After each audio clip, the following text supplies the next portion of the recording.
Hello everyone, welcome to another mini blog. Last ভিডিওতে তোমরা দেখেছো যে আমি লিপস্টিকটা কমপ্লিট করতে পারিনি। তো এই ভিডিওতে লিপস্টিকটা কমপ্লিট। আমার কী লিপস্টিকের শেড পরেছিলাম সেটা লাস্ট ভিডিওতে আমি অলরেডি শো করে দিয়েছি।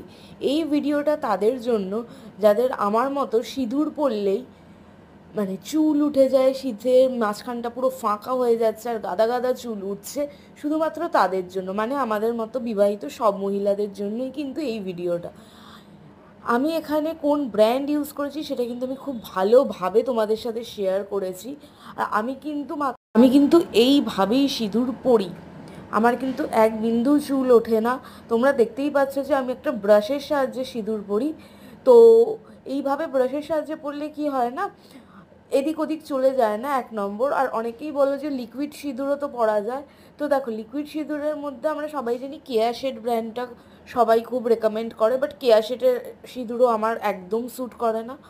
আমার এরকম গুঁড়ো সিঁদুরই স্যুট করেছে, আর সেটাও এই আরবি মানে রয়্যাল বোটানিক্যাল, যার একদমই কেমিক্যাল ফ্রি একটা মানে হোমমেড প্রোডাক্টের মতোই এই ব্র্যান্ডটা, ঠিক আছে। এই সিঁদুর কিন্তু সত্যি এক বিন্দু হেয়ার ফল করে না। আমি রেগুলার এই সিঁদুর পরি, আমার কিন্তু এখনও অবধি কোনো অসুবিধা হয়নি।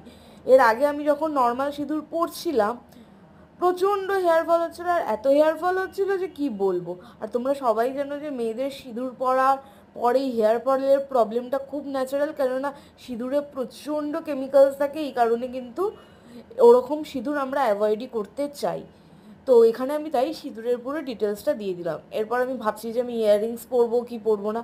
তোমরা আমাকে কমেন্ট করে জানাও তো এই ইয়াররিংসটা কেমন। আমি আলটিমেট গিয়ে পরিনি, কেননা এই লুকসটার সাথে একদম যাচ্ছিল না। আমি লুকসটা কীরকম ক্রিয়েট করেছি, আর এটাই হেয়ার স্টাইল থাকবে। তোমরা দেখতে পাচ্ছ হেয়ারটা কত সিল্কি, কত সফট। আর হেয়ার কিন্তু আমার একদমই লস হয় না।